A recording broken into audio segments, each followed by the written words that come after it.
પાટણથી ₹54.97 લાખના સાયબર ફ્રોડનો મોટો ખુલાસો થયો છે। આરોપી સુરેશભાઈ માનસીભાઈ ચૌધરીના રિમાન્ડ પૂર્ણ થયા છે, જેલ હવાલે થયા છે। ભાડે લીધેલ બેંક ખાતાઓ મારફતે ફ્રોડની રકમ જમા ઉપાડ કરતો હતો। આરોપી 1 જાન્યુઆરીથી 4 મે 2025 દરમિયાન ₹54,97,338 ઉપાડ્યા। દેશના વિવિધ રાજ્યોમાં લોકોને સાયબર ફ્રોડથી છેતરવાનો આક્ષેપ છે।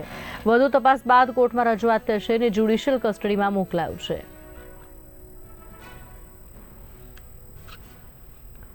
પાટણમાં ₹54.97 લાખના સાયબર ફ્રોડના ગુનાનો મોટો ખુલાસો થયો છે। આરોપી સુરેશભાઈ માનસીભાઈ ચૌધરીના રિમાન્ડ પૂર્ણ થયા છે। હવે તેમને જેલ હવાલે કરાયા છે।